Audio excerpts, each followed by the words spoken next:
Hello दोस्तों, इस नई कहानी में आप सभी का स्वागत है। आज की इस कहानी का नाम है दयालु पंडित। यह एक हिंदी कहानी है। अगर आपको Hindi story, bed time story या अच्छी-अच्छी कहानियाँ सुनने का शौक़ है, तो इस कहानी को पूरा ज़रूर सुनें। तो चलिए हम कहानी की तरफ चलते हैं। नगर खजुराहा गाँव में ज्ञानचंद नाम का एक पंडित रहता था। ज्ञानचंद बहुत ही नेक और दयालु पंडित था। वो गांव का एक मात्र मंदिर, गांव जो कि शुरुआत में ही पड़ता था, उसी मंदिर का पुजारी था। वह अपनी पत्नी विजया, बेटा दीपू और बेटी किरण के साथ सुखीपूर्वक जीवन व्यतीत कर रहा था। वहीं चूरनदास बनारस का एक ठग था। एक दिन बाबा चूरनदास बनारस में नकली ज्योतिषी बनकर लोगों का हाथ देख रहा होता है। चूरनदास नारायण नारायण जप ले बंदे प्रभु का नाम, प्रभु करेंगे तेरा काम, नारायण नारायण आओ अपना किस्मत यहाँ दिखाओ। धन है पर संतान नहीं, संतान है तो मकान नहीं, बाबा सब जानते हैं, कोई भी उसके लिए अनजान नहीं। एक औरत, बाबा जी प्रणाम, हमारा हाथ देख लीजिए। चूरनदास, घर में सब कुछ है लेकिन पति का प्यार नहीं, उसकी नज़र पराई औरत पर रहती है। औरत, हाँ महाराज, बिल्कुल सत्य वचन। चूरनदास हल्की आवाज़ में, मोटी भैंस, तुझ में प्यार कौन बेवकूफ़ करेगा। औरत, क्या बोले महाराज। चूरनदास, मैंने बोला कि मोती जैसी सुंदर शांत सुशील कन्या से प्यार कौन बेवकूफ़ नहीं करेगा। ये लो ताबीज और 10,000 रुपये मेरी दान पेटी में डाल दो और गंगा में डुबकी लगा कर आओ, नारायण नारायण गंगा जी में। औरत, अरे मेरे हीरे की अंगूठी कहाँ गई। एक आदमी, अरे मेरी भी अंगूठी नहीं है, अभी अभी बाबा के हाथ दिखाने के समय मेरी उंगली में थी। इसी बीच बनारस में पुलिस चूरनदास को ढूंढ रही थी। ऐसे में भागकर नगर खजुराहो आ जाता है।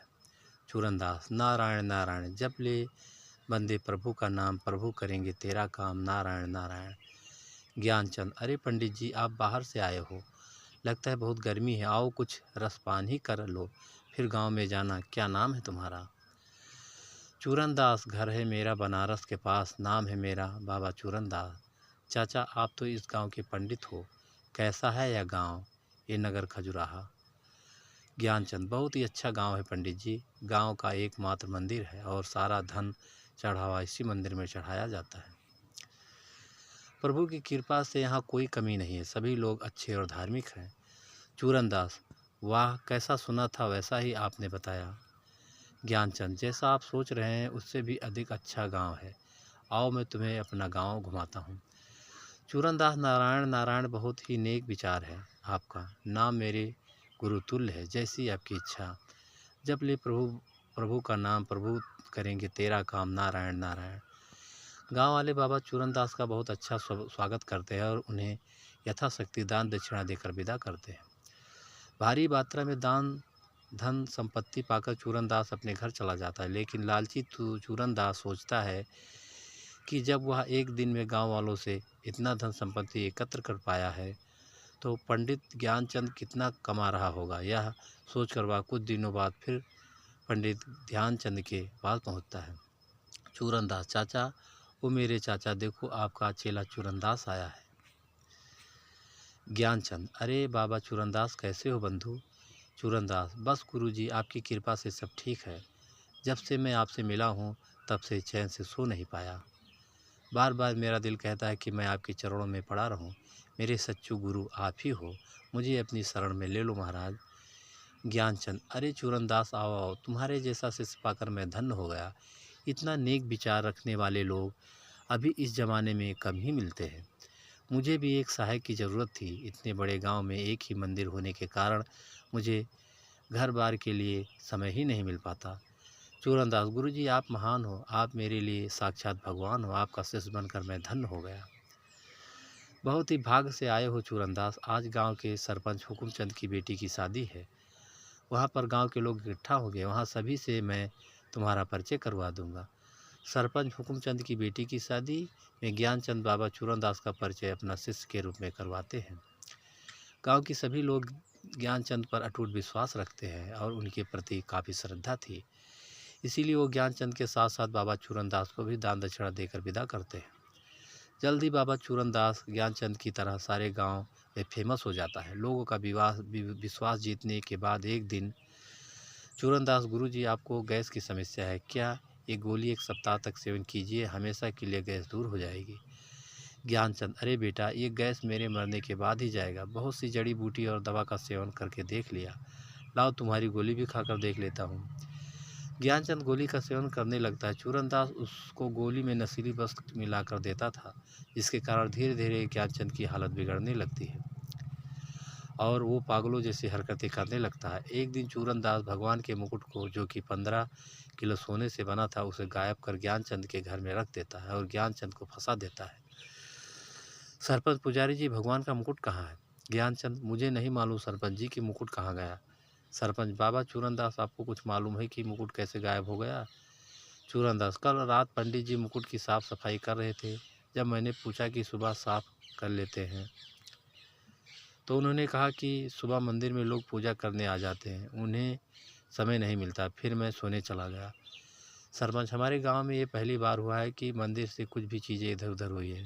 पंच की राह है कि जब तक मुकुट नहीं मिलता, गांव के बाहर जाने के रास्ते पर तलाशी होगी और एक टीम घर में तलाशी करेगी।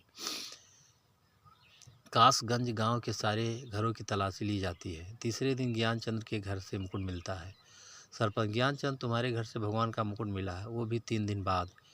3 दिन तक समय था तुम्हें कि अपने से मंदिर में जाकर मुकुट रख देते। इस विषय में तुम्हें कुछ और कहना है? ज्ञानचंद, मुझे इस विषय में कुछ नहीं कहना, मुझे सिर्फ अपने भगवान पर भरोसा है। सरपंच, ठीक है। वो 5 ने फैसला लिया है कि ज्ञानचंद को मंदिर के पुजारी पद से हटाया जाता है और उनकी जगह बाबा चूरनदास को मंदिर का प्रधान पुजारी घोषित किया जाता है। साथ ही ज्ञानचंद और उसके परिवार पर मंदिर में प्रवेश करने की पाबंदी लगाई जाती है। किरण, माँ, क्या हम सचमुच मंदिर में पूजा नहीं कर सकेंगे? विजया, नहीं बेटा, ऐसी मत कहो। भगवान हमारे लिए कोई रास्ता जरूर निकालेंगे। हमें भगवान पर भरोसा रखना चाहिए। भगवान के घर में देर है, अंधेर नहीं। दीपू, माँ, पिताजी की हालत दिन पर दिन खराब होती जा रही है, क्यों न हम शहर में जाकर डॉक्टर से इलाज कराएं? विजय, हाँ बेटा, मैं भी यही कहने वाली थी। पिछले 15 दिनों से उसकी हालत ठीक नहीं लग रही। कल ही हम लोग शहर जाकर डॉक्टर के परामर्श लेंगे। दूसरे दिन दीपू, विजय और ज्ञानचंद शहर में जाकर डॉक्टर से मिलते हैं। ज्ञानचंद डॉक्टर को बाबा चूरनदास द्वारा दी गई गोली दिखाता है। डॉक्टर बताता है कि यह एक नशीली दवा है जो आदमी के दिमाग को सुस्त कर देती है। डॉक्टर एक नई दवा लिखता है 5 दिन, जिसे खाने के बाद ज्ञानचंद पूरी तरह से स्वस्थ हो जाता है। दीपू, पिताजी, मंदिर के चढ़ावे से हमारा घर चल रहा था, लेकिन अब वो ही नहीं रहा। घर में 10 दिन का राशन ही बचा है, हमें कुछ करना चाहिए। ज्ञानचंद, हाँ बेटा, हमें कुछ न कुछ तो करना ही होगा, पर करें तो क्या करें? किरण, पिताजी, माँ कहती है कि जब कुछ समझ में ना आए तो भगवान पर छोड़ देना चाहिए। भगवान के घर देर है पर अंधेर नहीं। कल जन्माष्टमी है और हमें पूजा करनी है, लेकिन हमारे लिए मंदिर के द्वार बंद है। विजया, मंदिर के दरवाजे बंद हो तो क्या हम घर में ही मंदिर बना लेंगे? तुम्हारे बाबूजी बचपन में सुंदर मूर्तियाँ बनाते थे। दीपू, मैं अभी गांव के बाहर से मिट्टी लाता हूँ मूर्ति बनाने के लिए। ज्ञानचंद, बेटा, शाम हो गई है, कल मिट्टी ले आना। दीपू, नहीं पिताजी, कल पूजा है और मूर्ति आज बनेगी तो कल तक सूख जाएगी। दीपू उसी समय गांव के बाहर नदी किनारे से मिट्टी लाने चल देता है। प्राचीन काल में एक बहुत बड़े संत वहां पर समाधि लिए हुए थे। रात के अंधेरे में दीपू वहीं से मिट्टी खोद कर ले आता है। ज्ञानचंद रात के 2 बजे तक मेहनत करके उस मिट्टी को एक मूर्ति का रूप देता है। सुबह में किरण, अरे वाह माँ, देखो ना पिताजी ने कितनी सुंदर मूर्ति बनाई है। विजया, सचमुच ये मूर्ति लग रही है कि अब बोल पड़ेगी। किरण, लेकिन ये किस भगवान की मूर्ति है? बड़ी ही विचित्र है। ज्ञानचंद, अरे ये कैसे हो गया? मैंने तो कृष्ण भगवान की मूर्ति बनाई थी, ये क्या बन गया? दीपू, हाँ पिताजी, मैंने भी देखा कि आप कृष्ण भगवान की मूर्ति बनाए थे, मैंने खुद उसे सुखाने के लिए रखा था। विजय, हे भगवान जाने क्या होने वाला है। किरण, आज मैं पूजा कैसे करूँगी? विजय, एक कृष्ण भगवान का फोटो है जो पिताजी बनारस से लाए थे, इसे ही साफ करके पूजा कर ले। किरण, ठीक है माँ, मैं इसे साफ करके पूजा कर लूँगी, लेकिन पिताजी ने इस मूर्ति को कृष्ण भगवान का रूप दिया था, इसीलिए इसकी पूजा भी करूँगी। किरण उस मूर्ति को भी पूजा करते समय सामने रखती है। किरण, हे भगवान, जिस किसी ने मेरे पिताजी को फंसाया उसे सामने लाकर पिताजी की खोई हुई प्रतिष्ठा को फिर से ला दो, यही हमारी विनती है। रात 12:30 बजे चूरनदास ज्ञानचंद के घर आता है। चूरनदास, गुरुजी, दरवाज़ा खोलिए। ज्ञानचंद, कौन है? चूरनदास, भगवान का प्रसाद बच्चों के लिए लाया हूँ। देखो आप लोगों का तो मंदिर में प्रवेश बंद है, इसलिए मैं खुद प्रसाद लेकर आ गया हूँ। बच्चे भूखे होंगे, आपको भी अभी तक कोई काम नहीं मिला होगा। लो बेटा इसे खा लो। ज्ञानचंद धनवान चूरनदास तुम्हारे लिए इतना सोचा। चूरनदास अरे ये किस देवता की मूर्ति है? ज्ञानचंद पता नहीं चूरनदास, मैंने तो कृष्ण भगवान की मूर्ति बनाई थी, लेकिन सुबह यह विचित्र मूर्ति बन गई। चूरनदास ऐसी मूर्ति घर में रखना नहीं चाहिए, अपशकुन होता है। लाओ बेटा मैं इस मूर्ति को नदी में विसर्जित कर दूँ। जैसे ही चूरनदास मूर्ति को लेकर मंदिर की ओर चलता है, मूर्ति भारी होने लगती है। आधे रास्ते में मूर्ति इतनी भारी हो जाती है कि उसके हाथ से छूटकर पैरों पर गिर जाती है और उसके पैर जमीन में धंसते चले जाते हैं। वो चिल्लाता जाता है लेकिन उसकी आवाज़ नहीं निकलती। तभी मूर्ति से डरावनी आवाज़ें आती है। बता तूने ज्ञानचंद के साथ ऐसा क्यों किया? चूरनदास मैंने कुछ नहीं किया। मूर्ति तुम्हारे पास 12 घंटे हैं। अब अपना अपराध कबूल करने के लिए कल 1 बजे तक तुम्हारे अपना अपराध कबूल नहीं किया तो तुम पत्थर के हो जाओगे। हर घंटे तुम्हारा शरीर पत्थर में बदलता जाएगा। चूरनदास नहीं, मैं नहीं जानता कि तुम देव हो या दानव या गुरुदेव हो। कृपा करके मुझे छोड़ दो। कुछ भी करके मुझे यहाँ से निकालो, मेरा पैर पत्थर का होता जा रहा है। मूर्ति उसी समय मिट्टी में धंसकर विलीन हो जाती है। सुबह हुआ भीड़ इकट्ठा हो जाती है। चूरनदास का कमर के नीचे का शरीर पत्थर का बन चुका होता है। 1-2 घंटे में सभी लोग वहाँ पहुँच जाते हैं। चूरनदास के सिर और छाती के ऊपर का शरीर में ही ज्ञान होती है, बाकी शरीर पत्थर का बदल चुका होता है। भीड़ में से एक आदमी, ये कैसे हो गया बाबा, आपका शरीर पत्थर का कैसे बन गया? चूरनदास भाई लोग आप पहले शांत हो जाए, मेरे पास समय नहीं है। हो सकता है कि बोलते बोलते मेरा मुंह भी पत्थर का हो जाए, उससे पहले मुझे कुछ कबूल करना है। सरपंच क्या कबूल करना? पुजारी जी कुछ समझ नहीं आ रहा है, साफ साफ बताइए।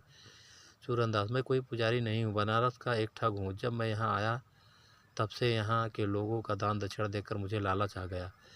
ज्ञानचंद लेकिन तुमने तो बताया था कि तुम पंडित और घूम घर दक्षिणा मांगकर घर चलाते हो। चूरनदास गुरुजी मुझे माफ़ कर दीजिए, मैंने ही आपके घर में मुकुट रखकर आपको फंसाया था ताकि मैं मंदिर का पुजारी बन आराम से रह सकूं। सरपंच पंच ये फैसला सुनाती है कि इस व्यक्ति चूरनदास को मंदिर के प्रधान पुजारी की पद से हटाया जाता है और पुजारी ज्ञानचंद को फिर से मंदिर का प्रधान पुजारी नियुक्त किया जाता है। कोतवाल जी इस बनारसी ठग को पकड़ कर ले जाए। तभी चूरनदास के शरीर में से एक विस्फोट होता है और उसका शरीर जो पत्थर का बन चुका था फिर से वापस सामान्य हो जाता है। कोतवाल चूरनदास को पकड़ ले जाता है। ज्ञानचंद और उसका परिवार फिर से वही प्रतिष्ठा प्राप्त कर लेता है। ज्ञानचंद आप सभी का बहुत बहुत शुक्रिया। सरपंच अरे पंडित जी, आपका भगवान पर विश्वास और वो अद्भुत मूर्ति जिसके कारण इस ढोंगी का पर्दाफाश हुआ, उनका शुक्रिया पहले करिए। और एक सबक मिला है कि किसी पर भी विश्वास करने से पहले जांच पड़ताल आवश्यक है। दोस्तों ये स्टोरी आपको कैसी लगी नीचे कमेंट में हमें ज़रूर बताइएगा और दोस्तों एक लाइक ज़रूर कर दीजिएगा, क्योंकि आपके लाइक से हमें मोटिवेशन मिलता है। और दोस्तों अगर अभी तक आपने हमारे चैनल को सब्सक्राइब नहीं किया है तो जल्दी से आप हमारे चैनल को सब्सक्राइब कर लीजिए, जिससे इसी तरह अच्छी अच्छी कहानियाँ आप लोगों के बीच पहुँचाता रहूँ और आप लोग कहानियों का आनंद उठाते रहें। तो दोस्तों एक नई कहानी के साथ आपसे फिर मुलाकात होगी, तब तक के लिए नमस्कार।